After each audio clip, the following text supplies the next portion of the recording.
Hi everyone, it's time for episode 41. Today I've got a topic I love to discuss because it's linked to personalisation and the customer experience.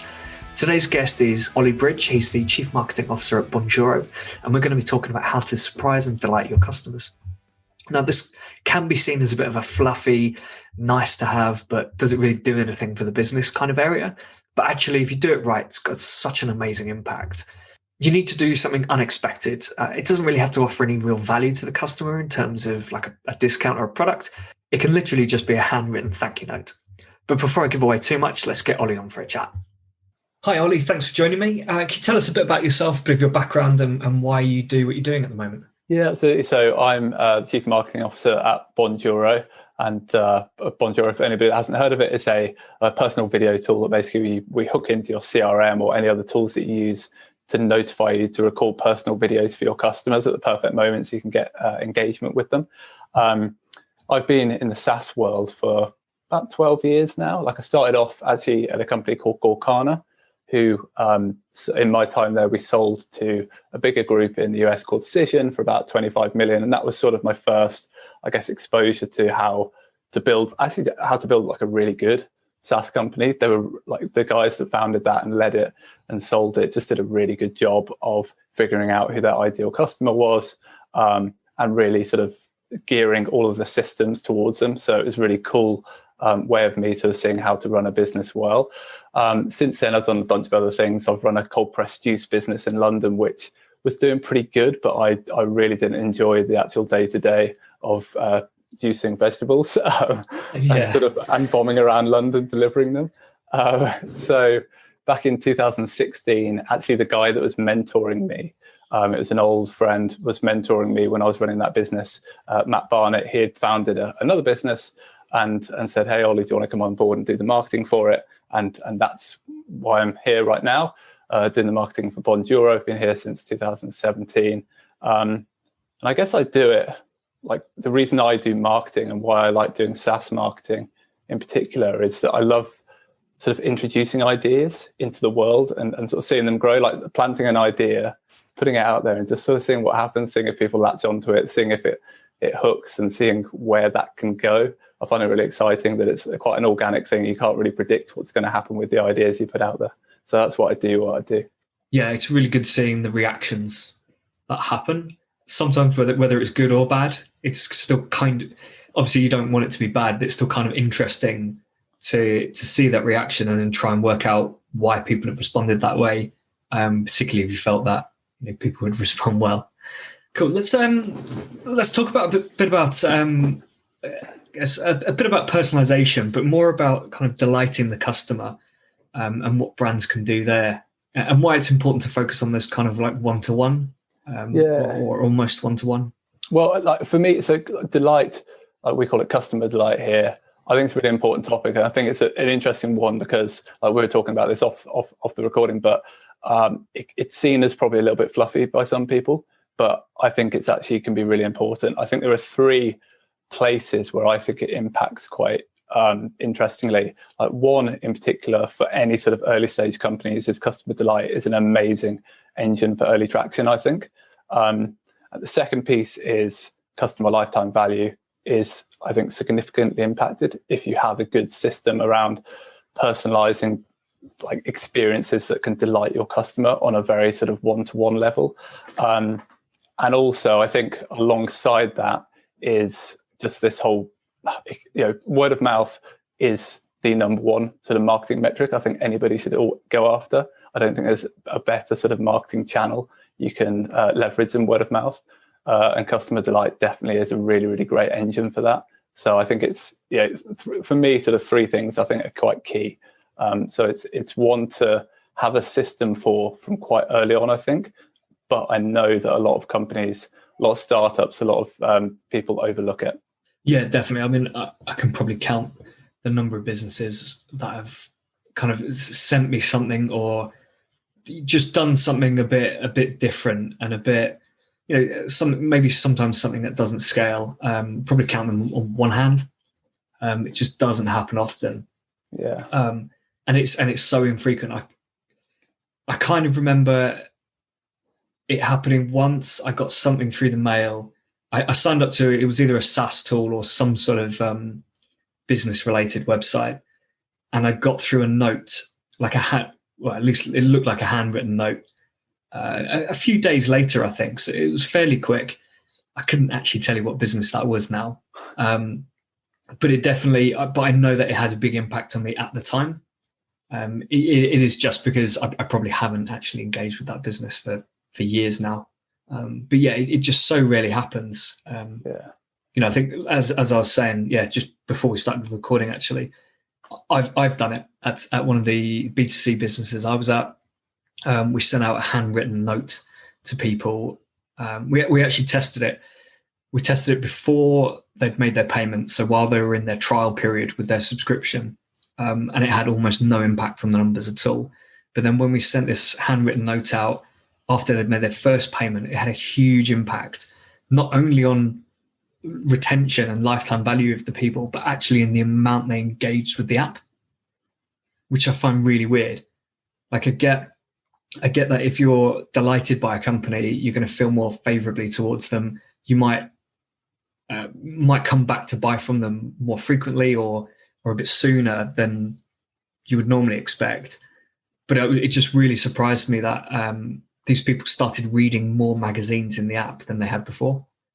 Yeah, it's really interesting. We were talking about this. I think it's funny because I'll talk about this in a bit, but I think there's almost a split between like whose job is customer delight. And it's interesting because actually I think when you create a system for it, it shouldn't necessarily be the job of like customer success, for example, because customer success really their whole thing is geared around like activation, like new customer engagement and activation. I'll say this sort of during the podcast, I'll put a case for the fact that I think you should actually have someone dedicated to customer delight. Like here at Bonjoro, we have a chief delight officer called Amy, and it's her job, and she has KPIs around delight and a very like refined system for it. But it's interesting actually that even if that's the case, like in our company, when you do those delightful things, it actually can impact on activation metrics as well. So I don't think that should be delight's job necessarily or KPI, because that's really more product and customer success, I think. But you definitely can impact. So it's really interesting to see when you get that sort of carryover from one side into the other.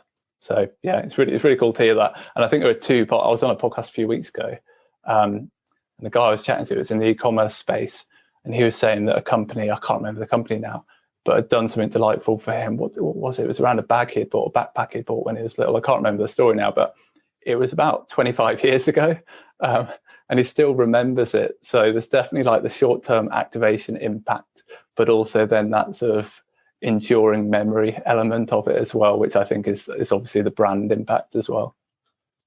Yeah, definitely. And there are other things you can do. I know like Gusto, the meal, like the meal kits. Yeah. They, in one of the boxes, I can't remember if it was the first one or just one of the earlier ones, they sent me a wooden spoon, like a wooden kitchen spoon. And I'll always kind of remember that.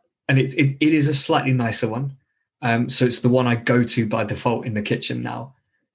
But that'll stick with me for a while. And that was it was almost like just a freebie in the in the box with it.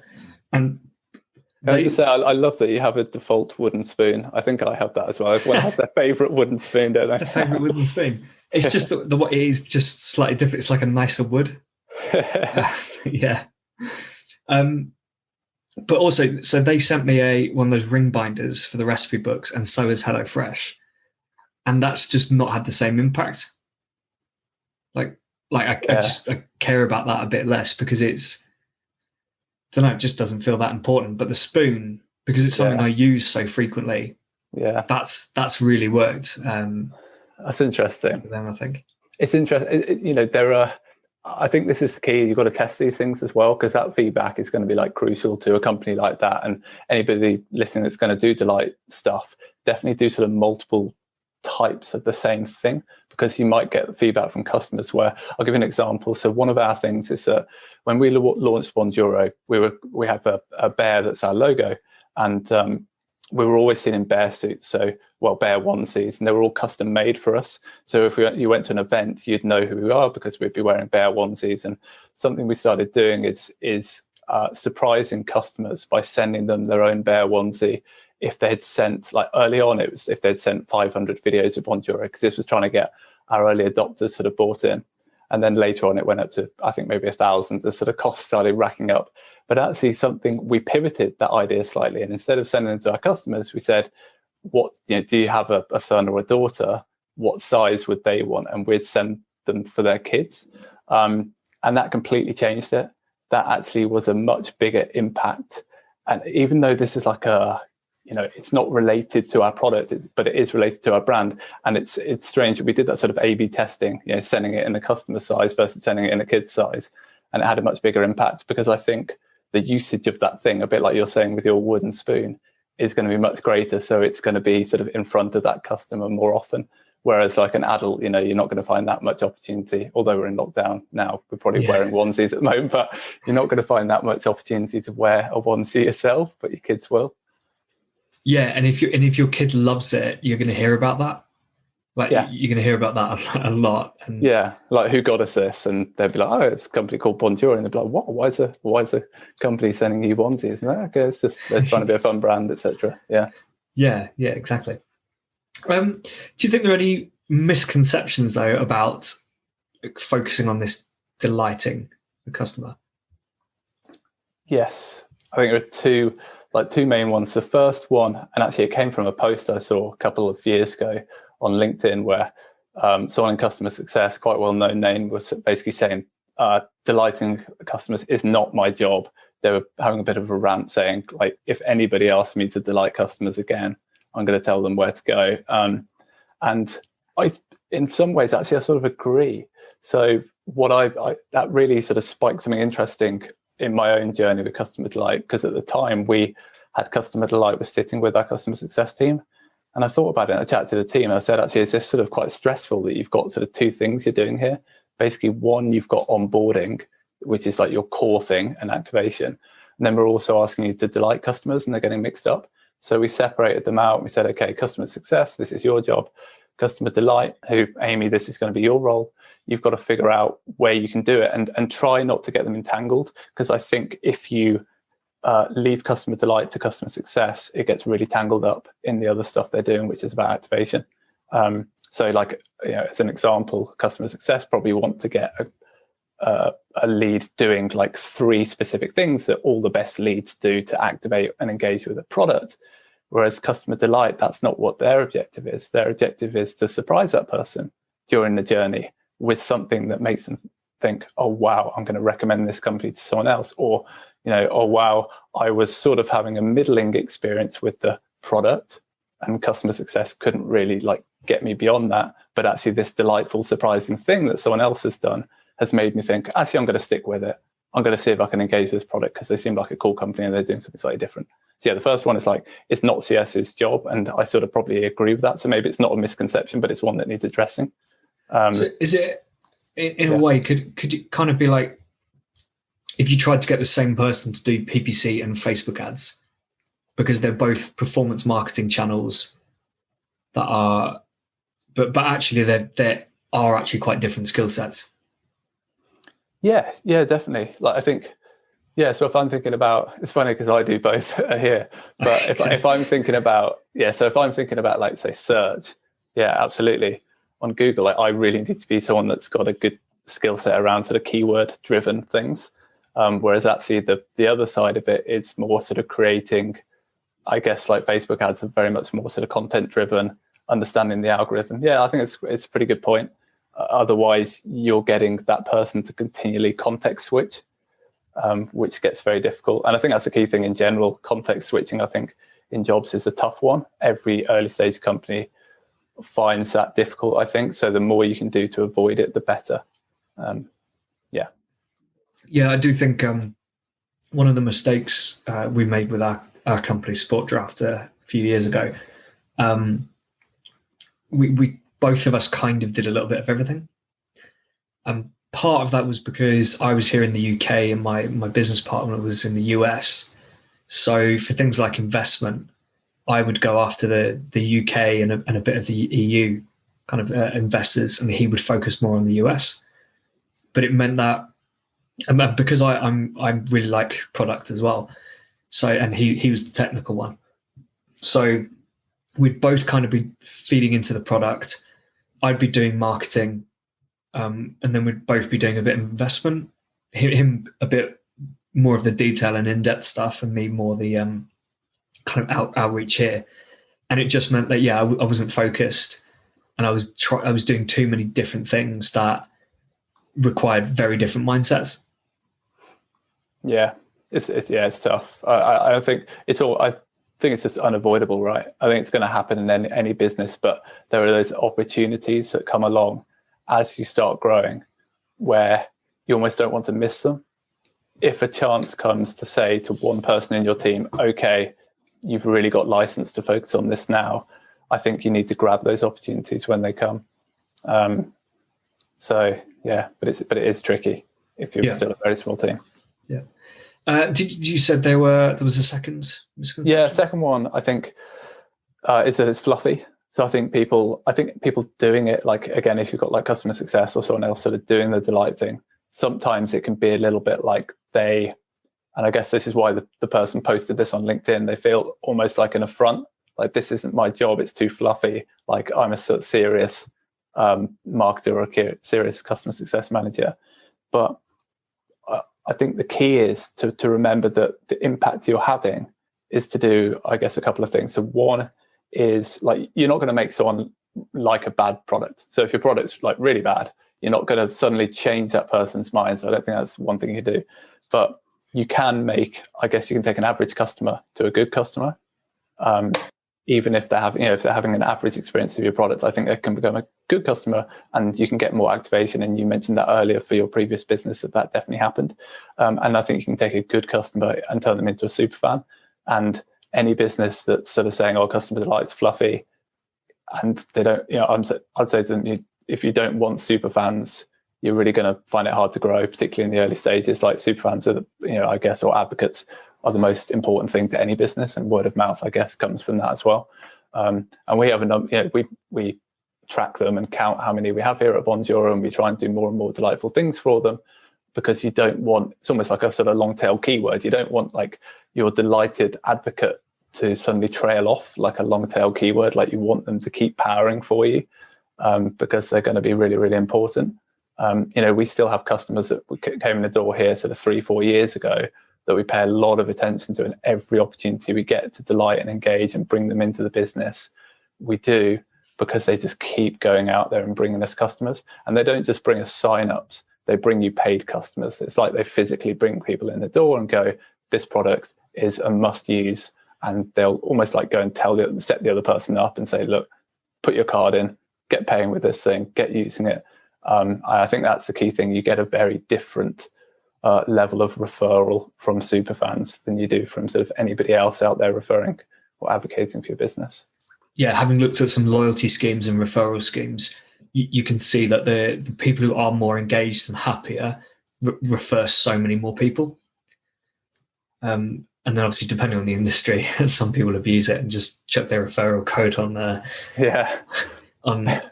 like affiliate websites and things. But I mean, I see it as just almost like another marketing channel, really, or opportunity. Obviously you've got to work out where it sits, but just as part of like onboarding customers and engaging them and retaining them, it's another tactic that can be used to turn people into good customers. I think that's a really good point, to think of it as a marketing channel, because then I guess it gets the attention it deserves. And then, like, if you make it a marketing channel, then you can put like KPIs around it, and actually you can put like really non-fluffy KPIs attached to it, because your customer delight person could be driving some really, really key stuff for your business. It could be like, they could be getting you podcast opportunities or webinar opportunities, testimonials. It might be driving like social posts from people that are happy with your business. So definite like tangibles that they're driving that you can be tracking, which I think is interesting. And it's not hard stuff to do. The delighting customers, it could be, you mentioned, I think you got like a thank you letter that really stood out. You can do thank you videos. You can use something like Bonjoro to do a thank you video. Selling bear suits, like whatever it might be, there are always like really great tangible sort of KPIs you can put around it, I think. Yeah, definitely. I was just thinking actually, there's a SaaS tool that I actually had him on the podcast a couple of months ago, I think. And we kind of engaged with each other on LinkedIn a bit. We've had a few chats, and then the other day he said to me, "Oh, by the way, here's a code. Like you can order yourself a free hoodie off our website." They're not not clothing brand. It's literally just swag. Although I hate that word. So now I've got a free hoodie, and because we've had those good chats, and also because I had such a negative experience with one of their competitors a few years ago, I've now recommended them to, I think, 3 or 4 people this week, just this week alone. And like I'm not even a customer, but because they've just treated me well. They've delighted me. I guess they've almost like delighted me as a partner. So they know that if they can kind of get me on board as a partner, I'll refer people and send them their way. Yeah, and it's interesting because I wonder whether, like at that person's business, it sounds like they've almost got license to do that. Like there's no sort of worry or anxiety around, oh, can I give Will this code to get a hoodie? It's like that's got to be, I guess it's got to come top down, or just if you're a small company, it's got to be sort of amongst sort of founders or whatever like that. Yeah, the license to say, okay, if you want to do delightful stuff, do it, and you've got the budget to do that. And I think that comes back to the system. Like we're actually toying with an idea here at the moment. We're thinking about whether we do this sort of delight pods where we assign a specific number of set customers to like each person on the team. So like we get the entire team organized and involved in this, and we give each team member a specific budget, maybe like $500 a month or something. And they've got to keep their delight pod customers delighted. It sort of goes against our like someone having it as their job role, but we're sort of toying whether we do it as like a sort of campaign over sort of 2 or 3 months just to see what the results are.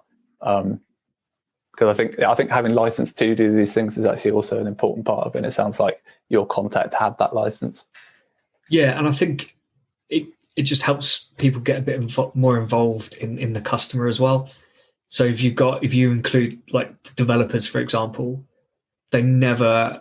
I'm pretty sure developers have pretty much no contact with customers, don't really know what they're doing or who they are. So that could be a good opportunity to bring the developers in a bit, get them understanding the customers a bit more, and then that, even if it turns out that the delight pod sort of idea doesn't really work, it might still have a benefit for them going back into the development team. Kind of understanding the customers better. Yeah, absolutely. And I think rather than, I guess a lot of companies will do that thing where I've heard it, a lot of software business where they say, okay, developers are going to go on customer support for a week or something. And it's like, I guess it's all well and good. And a lot of learnings can come from that. But actually a nicer way to give developers that, that feedback loop and that really good positive feedback loop from customers where they're learning at the same time would be something like this sort of delight pod idea. And I think that's important that would sort of carry with them as well, because what can happen internally at businesses when you come a bit disconnected from your customers is you lose a bit of that spark, right? Like, you might have been doing it for 2 or 3 years, and the more you get disconnected from your customers, particularly if you're not customer facing, you just lose a bit of that spark. So I think something like this, like we're going to try it anyway, and I think we'll probably do it for probably 3 months and see whether it's worth pursuing. But at least, like you say, it gives people that aren't customer facing that opportunity to sort of get involved and get that fire going again. Yeah, definitely. It'd be really good to hear how that goes actually. Absolutely, yeah. I suppose one possible misconception I want to bring up is scaling. So I guess, for SaaS businesses, it's a bit easier, especially and definitely enterprise level. But the businesses that rely on volume, whether B2B or B2C, how can people scale delighting the customer, or does it scale? Yeah, I think Well, it's funny, like our own tool is really, we're trying to solve that, the whole personal video thing. Like we see personal video as not necessarily a conversion tool. We see it as a delight tool. And we're building our entire product around people being able to send personal videos to customers at the right moment to keep them engaged and keep them delighted. So that's from our personal point of view. In terms of scalability, I think it's really about segmentation. And I think a lot of whenever I get into conversations around things around marketing, it always comes back to segmentation, because yes, there are going to be certain things that you can't scale. You can't do for everyone, but you can always scale it for the people that it might matter for. So if I think about an e-commerce business who might have thousands and thousands of transactions happening every day, maybe you can't do it for every single transaction. But if you segment properly and say, okay, what's happened here? Is this a repeat customer, or maybe the fifth return purchase or something? Then maybe that's an opportunity where you should be using a delight tactic. Or if someone, again, like e-commerce, imagine someone comes to your live chat or your support, and you have a conversation with, say, someone on like Nike's live chat. Let's think of like huge scale, right? So Nike, what would happen if that customer came away from that chat and after that they got a video, maybe a personal video from the person that had run that chat with them saying, I just wanted to wrap up our conversation. I've got that all sorted for you. We processed your refund. It'll hit your bank account in 3 days, whatever it might be. That would be an experience so far beyond what they would expect that I think it's worth looking at that. So I do think it comes back to segmentation and looking at what channels you think it will have the biggest effect on. And that will differ depending on whether you're software or e-commerce. I think personally, I'm looking at the e-commerce world and thinking there's an enormous opportunity here, because they sort of do delight on a very one-to-many level. And I do think there are lots of tools that will help e-commerce do delight on a one-to-one level that aren't being taken advantage of, and I think they should start doing it. So yeah. Yeah, so you raised a good point there about with that example. You can use delighting to kind of raise people to the next level, like VIP or whatever. There's also a really good opportunity to reduce churn. If you have a bad experience with a business, but if they just sort your problem, you go away from that thinking, all right, cool, they sorted it, but I had a problem in the first place. But if you then got that video from someone saying, like, really sorry about that, just to confirm, like, that's all done for you, you'll have your refund in 24 hours or whatever. Drop me an email back if you've got any other questions or whatever. That could turn a bad experience into someone going, the next time they want to buy some trainers or something, they just go straight back to Nike. Yeah, absolutely. Imagine if you have a fault with, I think this sort of comes from me. I bought a pair of Nike trainers a few weeks ago, and they had a slight fault, and they were really expensive as well. They're running trainers. I won't say which ones because I spent far too much money, but they had a fault, and I got on the live chat with them, and it just made me think, like, what would happen here? Like you're saying, if they turn that bad experience into an incredibly good one.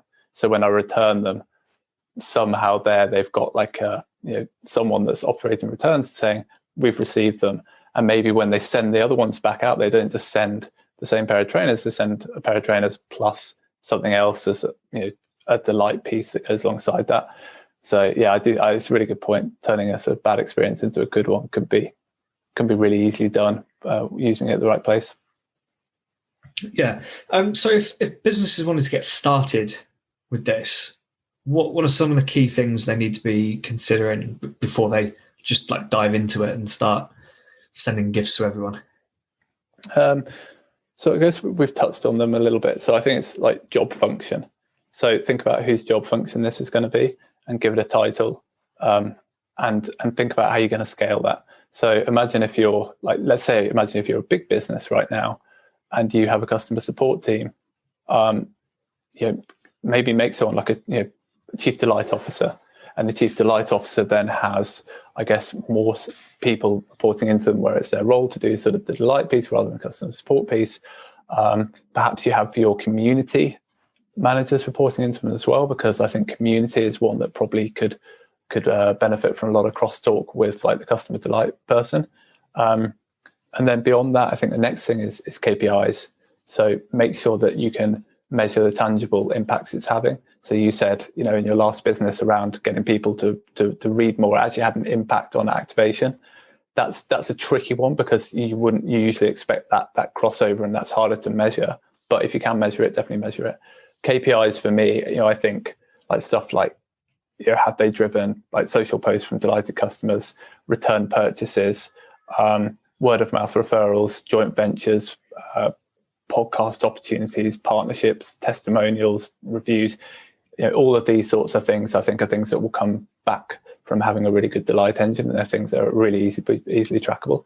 And then I think thinking about, so that's the first two, job function and KPIs. And the third one, I think, is to think about your customer journey beyond activation. So don't just look at, lay out your whole customer journey from someone hearing about you and signing up or whatever to becoming a super fan, and think about all the points in that journey that could be made delightful. It could be something as simple as, coming onto your website, maybe for their second time, and your live chat thing has like a really delightful GIF that feels much more personal or much more geared towards that customer. I don't know. It could be something like that. So think about customer journey beyond activation. Is the last one. So your customer success might have their sort of product qualified lead. That's a software-y term, but a product qualified lead metrics that they're going after. And then your customer delight person really will have other metrics, which is like the super fan metrics. How many, what sort of 5 things does it take to create a super fan? Let's try and nail those 5 things along the journey of that customer. Yeah, absolutely. I think KPIs are definitely really important. It helped that when I did it at Readly, because it was a digital subscription, we could track the engagement. So KPIs were really easy. It was really easy to identify who to send it to, because that was just a 50-50 split of people who paid. And we could easily measure how many magazines they read, how many devices they activated on, and lifetime value and things like that. But I guess with other businesses, it can be a little bit more difficult, especially when So I've always thought things like Gusto and HelloFresh. You can tell someone is, I guess, happy or happier because they keep receiving their subscription boxes and they don't cancel.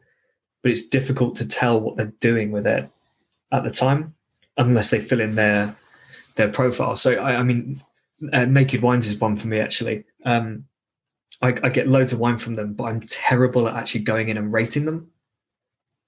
And they use that to kind of build their algorithm to decide what to actually send me each quarter or whatever. So I guess with things like that, it can be a little bit more difficult. So looking for those other KPIs that could be useful. I can't think of any for Naked Wines for me personally, because I don't interact with them apart from the wine. But they have a whole community piece as well. So I imagine they will know that the happiest and best people are the ones who also go into the forums, engage with, like they rate their wines and they engage with the wine producer as well. Yeah, absolutely. And I imagine they have a system and event based sort of tracking system internally to like tag that stuff up and then trigger certain sort of emails and then marketing automation based around visits to the forum or a post in the forum, that sort of stuff, which I think that is important on the sort of scalability level. Yeah, I mean, the stuff they could do would be amazing, actually. Like, if there's a particular wine producer that I really like and I rate their wines really highly and I'm constantly engaging in their forum, then, they could try and do something around that. Whether it's get the producer to try to send me a video or, I don't know, something like that. The data, they can link up the data and find some ways that'd be pretty cool. It's interesting you say that, because I was just thinking, I wonder who sort of heads up their delight piece, and I sort of suspect that a lot of companies like Naked Wine that actually it's, I guess it's sort of like more sort of like marketing driven versus customer delight driven. And probably community driven as well. I'd imagine they have sort of like the marketing piece, the community piece, and the community piece probably speaks a bit to marketing, but I doubt they'd have the highly personalized, like trying to engineer the experience like you're talking about there, which is like getting a video from the producer or getting sent something from that producer that's specific and personal to you. I'd love to see what would happen if they did do that, because it could be amazing. Yeah, I think that'd be really good.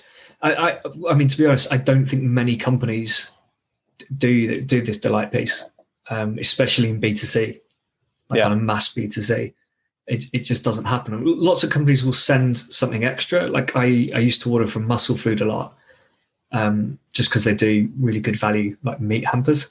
And quite often you get just a couple of extra little bits in there. But also, as a marketer, I'm also aware of what that probably is. And I think a lot of them was samples, like kind of almost like affiliate samples. So a company would say, here's like 10,000 sample size of these products, just give them out. And then they're hoping they'll see an uplift from that. Yeah. But, it's nice receiving those, but it's not that special. Well, I think I guess it gets, like, I imagine it gets lost in the noise, or it gets lost in the focus on specific metrics that are much more sort of marketing and sales led, right? Whereas actually, if those companies sort of came in and said, okay, there are a few things that we'll be able to measure here that show us that we're taking customers from, a sort of 3 out of 10 on the scale to a 10 out of 10 and becoming an incredible super fan. Like maybe just something as simple as them saying, okay, let's measure super fans and do everything in our power to create super fans. Then they might have a bit more of a focus on the delight piece. So I think like maybe people talk about, I guess, like North Star metrics in SaaS companies. I think you could almost have a North Star metric. And it's funny, we talk about this a lot internally at Bonjoro, which is there's no real platform out there that gives you a customer delight score. Like there's nothing to hang on to, right? You almost have to make one that's internal, whereas actually I think there's probably an opportunity for there to be a sort of delight score that can be figured out almost for sort of every company based on customer interactions. Yeah, I imagine you could probably link quite a lot of tools up to work that out. So, if you linked up a review platform and your kind of just customer data platform, and maybe your emails as well, like your marketing automation or like CRM tool, just plugging that data in, and you'd be able to see, right, they've left a review, they open every email, they buy. Like you use an RFM score as well, so they score really highly on the RFM score. Therefore, they must be really happy. And I suppose RFM score probably does give you that to a certain degree. And I think others. What's the other metric that a lot of companies use? Net Promoter Score as well. So you can sort of, but I almost think you're judging things slightly after the fact, rather than trying to sort of create that score. If someone gives you like a Net Promoter Score of 8 out of 10 and then suddenly you're all over that person, it'd be nice to have a system in place that's really creating those net promoters. And I think that's what Delight's about, which is to actually have a system that helps you take people to that place. Yeah, definitely. And well, especially for the low scorers as well. Once they leave that NPS score of a low NPS score, in a lot of cases, the damage is done. And some companies will maybe call them up and, I guess try and fix the problem, but it's still kind of damage done. Whereas if you can have those bits in place, and I don't know, the tool would just make it up a tool here. But if it kind of says, well, based on their interactions over the first few days, we think they're going to be a 3 out of 10 happiness. Here are the 2 actions that need to be done for this person now. Yeah. And then if it thinks it's going to give them a 8 out of 10, it says, right, this is the action you need to take with this person to turn them into a 10. Yeah, that'd be quite cool. Well, this thing, I think this is where it's heading. Like, I don't know. We're looking at this sort of stuff at the moment internally here as well. Like we see ourselves long term more as a customer delight platform than a video tool. So this is the sort of thing that we talk about a lot internally. And could we make something like this? But I'm sure there are others out there looking at making these sorts of things. I think it's going to be key. The whole world's sort of moving towards a bit more of a focus on customer lifetime value and delight versus just acquisition tactics. So it's going to be really interesting. You can see that in the explosion of customer success tools, I think, and customer success as a topic. So I think it's going to be a really interesting trend to watch. Yeah, definitely. I don't know what it is about this year, but all right, there's a lot has happened this year. But yeah, there just does seem to be a bit more of a focus on like experience, making people happy, and I think consumers want that a bit more as well. Yeah. So what are some of the big or most common mistakes you see with people approaching this delight?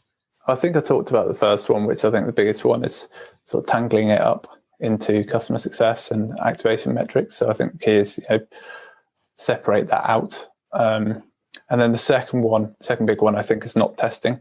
So it's like coming up with this plan. So you'll look at your customer journey and say, all right, there's 5 places here that we think we've identified where we can delight customers in a way that's going to make a difference. And then just doing 5 things and sort of sticking with them and not measuring them off against each other. So a bit like I mentioned earlier, testing like bear suits to the customers versus bear suits for the children, or sending personal notes. Like we do handwritten notes as well that are all sort of like stenciled when someone sends a specific amount of videos, and testing that against doing something else. So I think the testing piece is probably one as well, because like delight tactics are almost a bit of they're an art, I guess, not science. Like you're sort of sticking your finger up in the air a bit and thinking, is this going to be the right sort of thing to do? And like you said with the wooden spoon as well, you don't really know until you try and see what comes back. I almost don't think, like when you're doing the testing, I'm not sure you need to be as metrics driven. I think some of the anecdotal feedback can be the best, because otherwise you'll be waiting forever to look at your metrics. How many A/B test, how many sort of events are you going to need, how many delight things you're going to have to do to get good data back to really see it on a metric level. But anecdotally, you can see it. If they saw a tweet from you saying, "Oh, I use this wooden spoon every day, it's my go-to wooden spoon," or something, they can sort of tell that that's maybe something interesting that they should like hang on to. There are 2 things: don't get it tangled up with customer success, and test A/B test within each of those specific customer journey points. Yeah, definitely. I think I guess it's probably because this thing doesn't really sit with marketing, which is where a lot of the testing happens.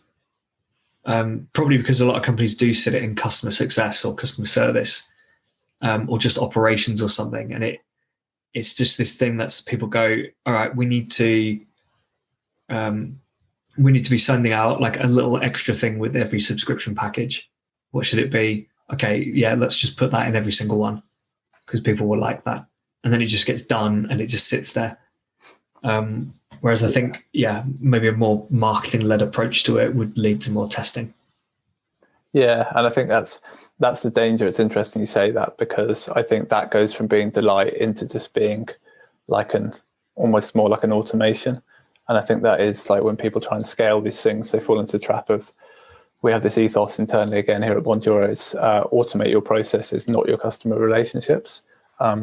So basically the thought there is like, if we're automating anything, think about if it's a process or a relationship. And if we start trying to automate relationship driven things, we stop and we just all have a bit of a chat and say, okay, let's stop doing that because it's not right. So, I guess like the adding the extra delightful bit for e-commerce companies is okay. But I'd say on a spectrum, it's sort of midway between delight and automation. So you really need to try and crank up and head up the spectrum towards the delight piece and the one-to-one piece, if you want to have the biggest impact, I think. Because like if it's that easy, everyone else will be doing it, right? And every e-commerce company does do that. So how much are you going to stand out? And the key here is to stand out. If competitors, particularly in, say, if you're a software tool and someone's considering 3 or 4 different tools and they will do something fairly similar, if you do the delight piece well, they're probably going to stick with you versus the others. So. Yeah, actually, that reminds me of a point you made a bit earlier about you can kind of have an okay to good product and do better if you delight people, and I think that's true.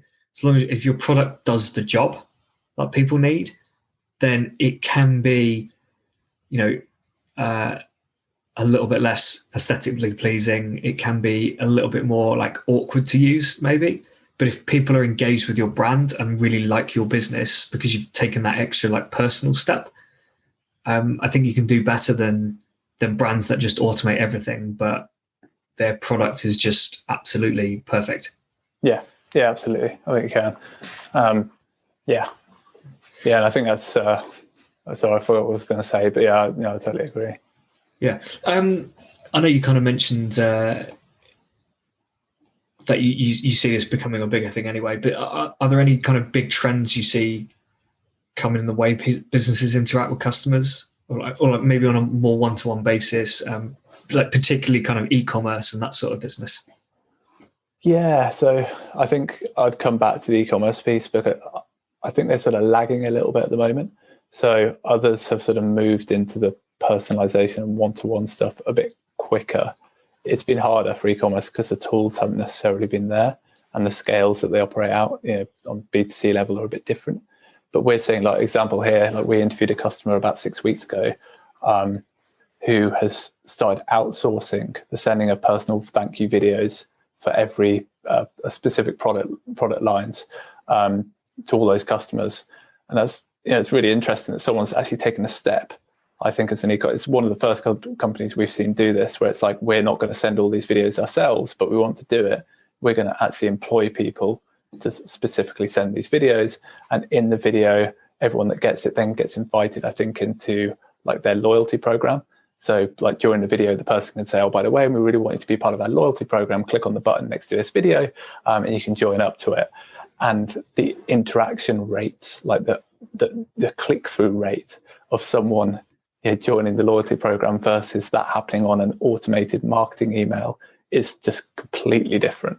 So I think like people are looking to try and scale this, and there are more tools coming into that space, a bit like the stuff we mentioned earlier. Could like a Nike be doing it with support tickets and follow-ups and those sorts of things? So I think it's happening. I think, so the big trend is almost not like a big trend, but I think it's a shift in bigger companies thinking that they can almost take this stuff on now. I think they're starting to sort of sniff around and think we could actually do this one-to-one personalization in a proper way, and they're trying to do it. Yeah, no, I definitely think it's worth exploring, looking into. When I spoke with Matt before on the podcast, actually, he did talk about you can kind of send. It's not exactly unique videos one-to-one, but it's it's a unique video for that day. He basically said, so you'd record a video on that day, but still send it to everyone who purchased, the day before, for example, or the week before. So you could kind of follow up on their purchase. So you just make it obvious that it's not an automated thing, and that this video has been recorded, like for them and others, but on that day. And that can have a big impact. But as soon as you start trying to automate it completely and just having one video that's done, like as soon as someone makes a second purchase, or if they make a purchase on a different email address or something, and they get that same message through, that then completely like flips it on you and kind of ruins what you were trying to do in the first place. Yeah, absolutely. I think it sort of got that spectrum that I was trying to visualize earlier. It almost comes back to that. It's interesting. You're saying, I guess what you're saying there is like it's an in the moment video. It has context in that particular moment. So it's not completely on the one-to-one side of the spectrum, but it's sort of there or thereabouts. And it's definitely not on that automated side. And I think you've got to remember, like a key thing I think to remember as well is, like, we all run businesses, and maybe 3, 4 years, 5 years into your business, you've been running that business for a long time, and all the interactions from new customers can look quite similar. But your customer, this is the first time they've heard about you. So it's not like if you're a 3-year-old company, it's not like suddenly this customer comes in and goes, oh yeah, this company's been around for a while. But they don't have that context. They're coming in thinking, this is a company I've just found out about.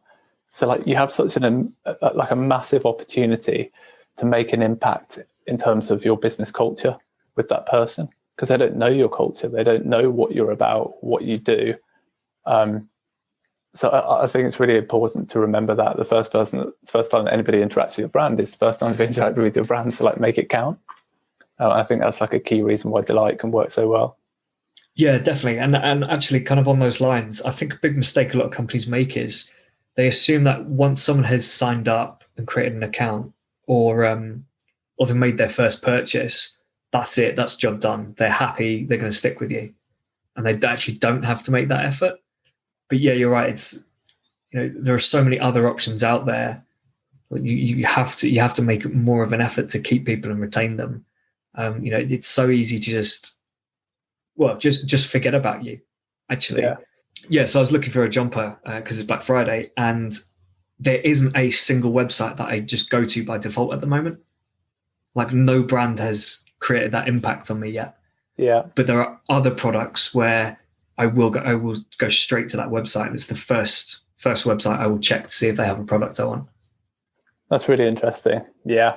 Like, you're trying to create that person where there's almost no searching happening. It's just direct traffic. It's just like they pop in your URL and they go straight to it. Is it like running shoes? I tend to go back to Nike a lot for a number of reasons. Not particularly because of the Delight reason, but I do go back to them specifically.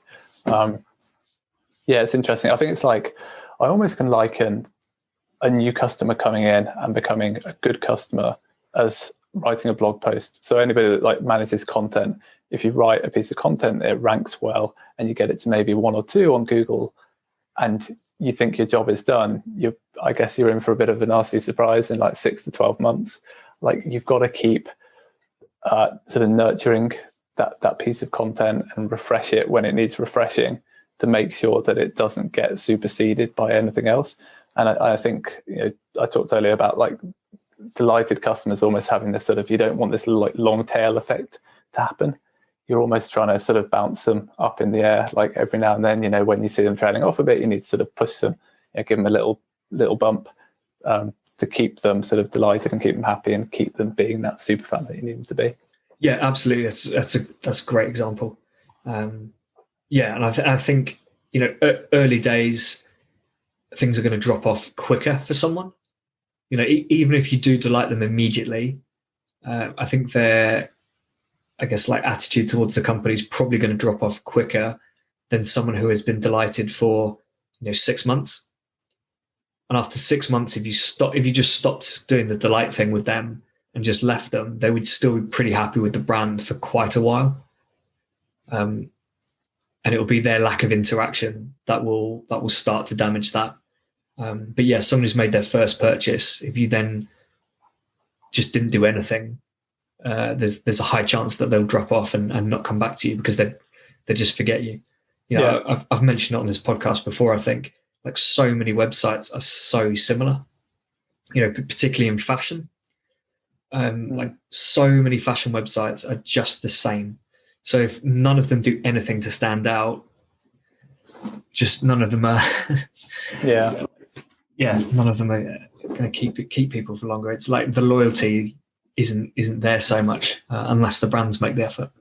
Yeah, unless you just have a stunningly good product, which can help, I guess, a lot. But it's almost like that's the top. As good as the Bonjoro product is, I think it's a pretty good product. It's not like we have the world's best sort of hyper growth, like product-led growth product. So we need to do this stuff. And I think 99.9% of businesses fall into that category where their product isn't going to just give them growth on a plate. You need to do this stuff. Yeah, absolutely.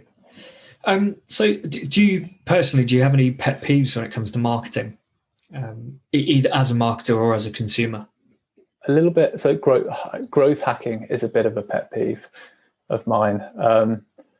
I struggle with it. It's because of its spillover from, the whole growth hacking thing, I think, comes from companies that are very product led, like sort of Facebook and Twitter and all this sort of stuff, where you've got marketers who have almost like an engineering background, probably quite skilled in sort of like handling large data sets, this sort of stuff. And then it became like this mainstream thing where everybody's sort of a growth hacker. And the problem with that is that, like, you sort of don't have the skill set, and it makes you incredibly anxious as a marketer. So, I've tried to do some growth hacking stuff, and it's difficult. 9 times out of 10 it fails, when it's almost a distraction. Like if you're just focusing on simpler stuff, then your simpler stuff can end up working a lot better. So, I've had months in my marketing career where I've tried some real growth hack stuff, thinking, I've got to get this thing working at massive scales, and it all comes falling down. And then I've had months where all I've done is just make sure that I'm interacting with as many other people as I possibly can, whether that's customers, partners, whoever it is. And that has a much bigger impact. It's weird. There are times when I'll go through like 2 months of like ultra sort of confidence in my role, and we see a lot of growth. And generally what's happening is like me, other people on the team are speaking with lots of people, making lots of things happen, but it's all happening on a very sort of relationship based level. So yeah, that, I guess like growth hacking being like a mainstream thing is a bit of a pet peeve, when it's actually more of probably best suited to like engineer types. Yeah, I know what you mean. I think the thing that annoyed me about growth hacking was it very quickly moved away from what the original idea of growth hacking was. And so you'd get people, saying that they've found this amazing growth hack to grow their Twitter account by 10,000 followers in a week. Yeah, and it's just, it doesn't contribute anything to the bottom line. There's no business growth there, but they've found this like arguably a hack to just get loads of followers. Yeah, but when you see so many of that sort of thing happening all over the place, whether it's Facebook, LinkedIn, Medium. Most of them actually were around social media.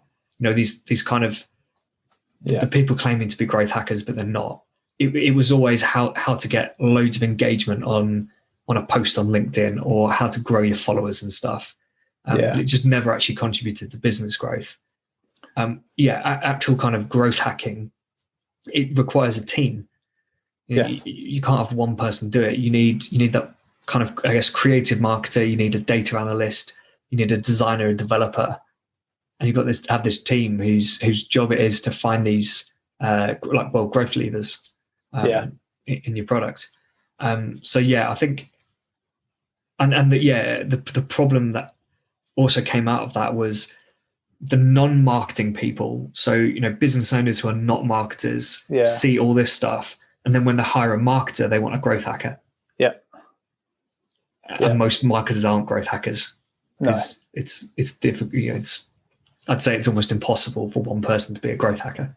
Yeah, it's like I've done. A couple of years ago, I tried something specific that was a bit more growth hackery. So basically, we'd launched on the Intercom App Store. So we'd launched Bonjoro onto Intercom's App Store, and we were a bit frustrated that sort of Intercom didn't really have any ways of like marketing our app to their audience. So I basically found a script off a website that could post messages into Intercom chats. I created a list of every single SaaS company that I thought would be relevant by pulling them from SaaS groups on LinkedIn, put that into this script, and basically got the script to tell every one of those companies on their Intercom chat widget. It would like open it up automatically, like tell them about our launch. It went terribly. Like, this is basically me just like spamming everyone, right? Just like through their own Intercom chat widget. I got a lot of like messages coming back saying like, why are you spamming us?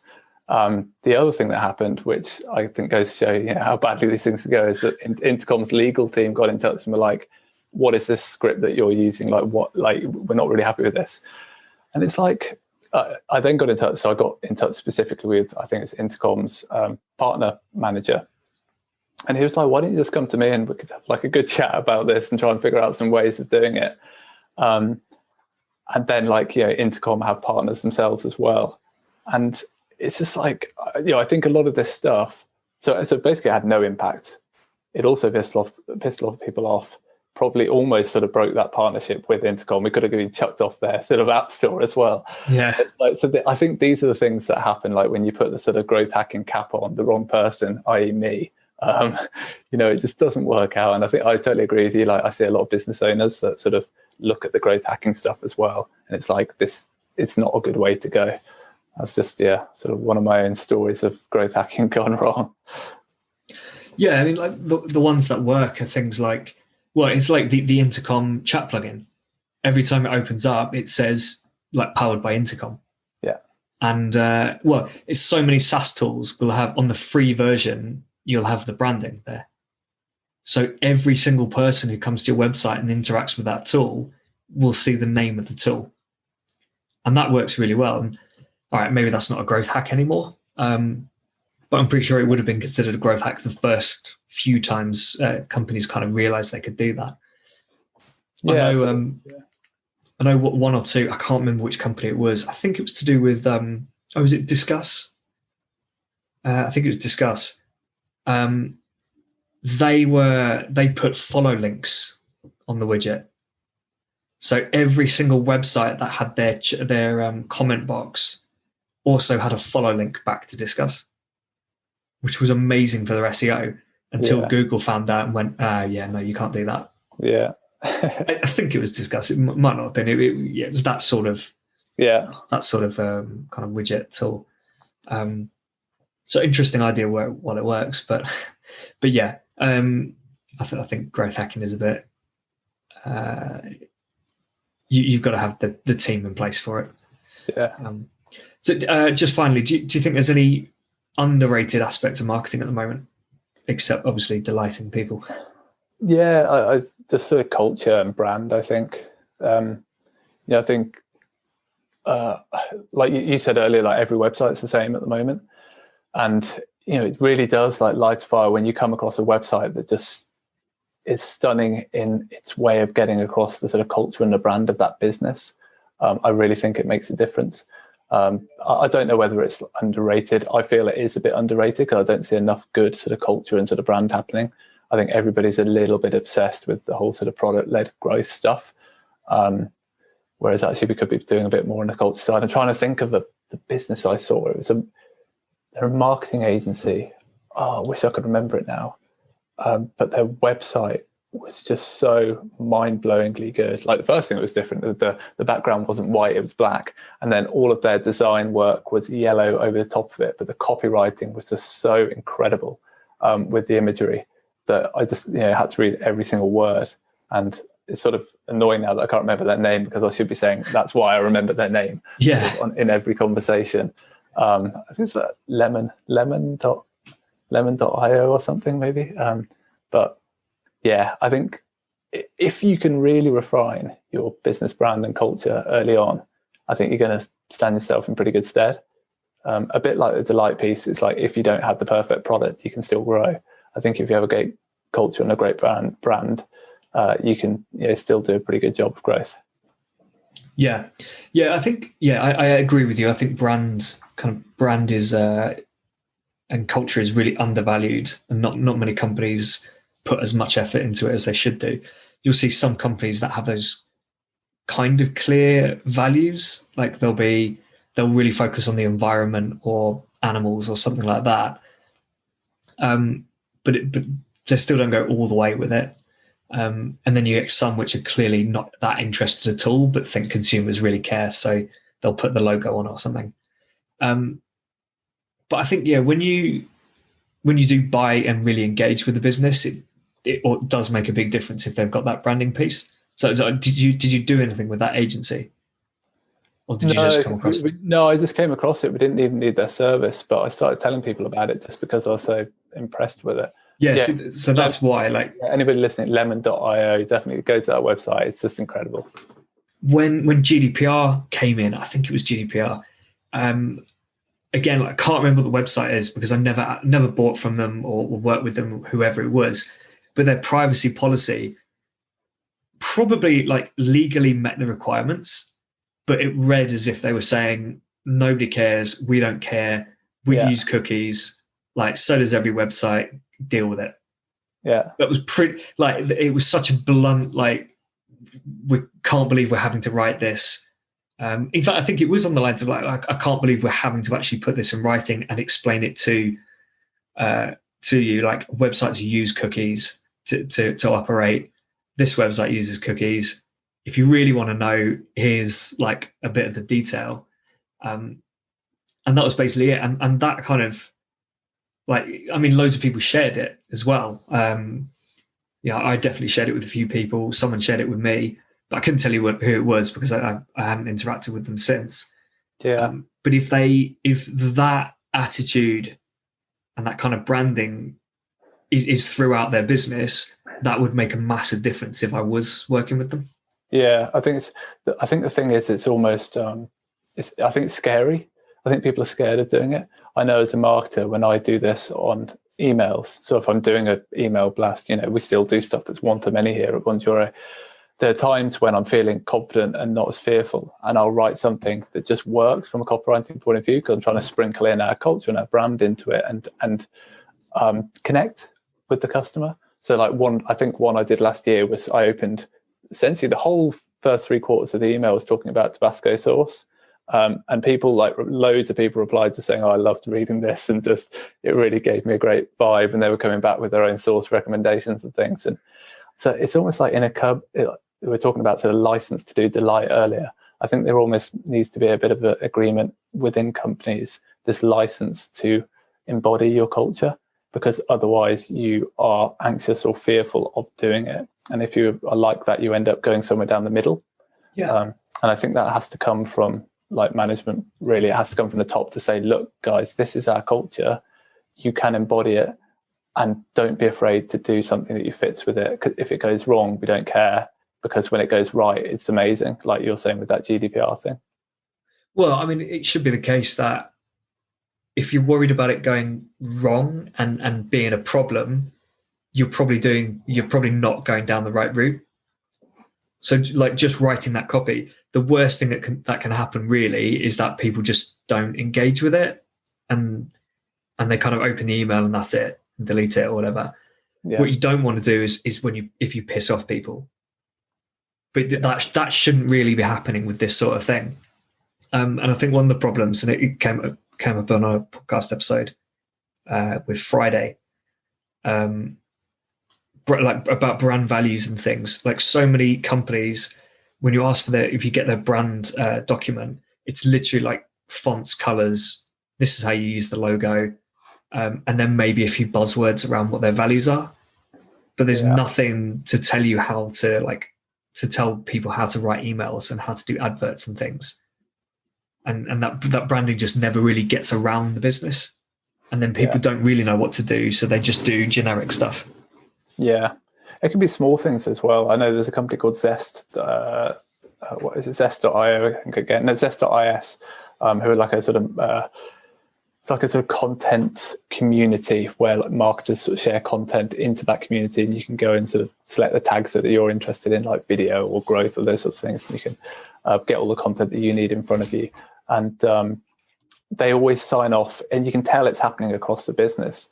Because they're called Zest, they have like a sort of lemon coloured sort of brand, and when they ever send an email, you get like a little sign off at the end. It's never just best regards or kind regards. It's always like have a zesty day or something like that. And just small details like that, I think, really can add up, and it's worth paying attention to those little pieces. Yeah, absolutely. And I mean, it takes no effort to do that either.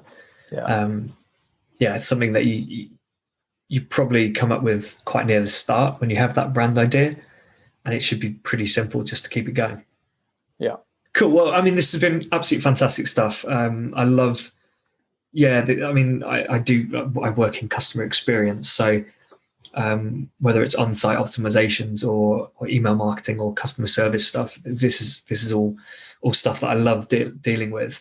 If people want to get in touch or find out more, what should they do? If they want to find out more about, so me personally, Twitter's the best place. So Oli, so OLI_bridge, as in the thing that sort of goes over railway tracks, so OLI_bridge.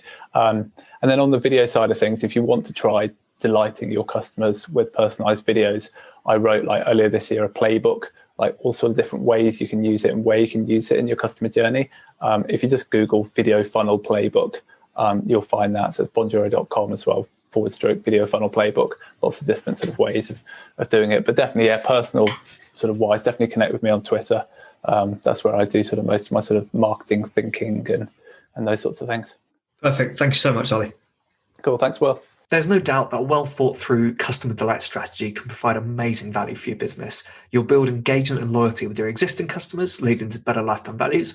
But crucially, you'll also build word of mouth for your business. One of the key things to remember is that this is supposed to be about surprising your customers, though. If these little extra gifts, notes, or whatever you use are applied too much, too frequently, and just to everyone, they just become a standard part of their service and they become expected. Once everyone knows about them, they just expect it, and when they receive it, it loses that delight factor. By all means, send out a handwritten note to everyone who makes a first purchase. You can also automate this, so you don't actually have to have someone writing out each note. But after this stage, you really need to cherry pick the opportunities or have guidelines and a process in place to make sure these delights are really personalized and or contextual. They've really got to make sense to the person who receives them because of a conversation they've had on social media with your brand or with some friends, a conversation they've had on with your customer service team, or you can just randomly pick people. If you'd like to learn more about how you can delight your customers, reach out to Oli on LinkedIn or check out bonjoro.com. Any other podcast questions, feedback, guest requests, etc., just send them over to will@customerswhoclick.com as normal. Next up, I've got Jeff Coyle on, and we're going to be talking about how AI will be able to help you nail your content strategy in 2021. But until then, keep those customers clicking.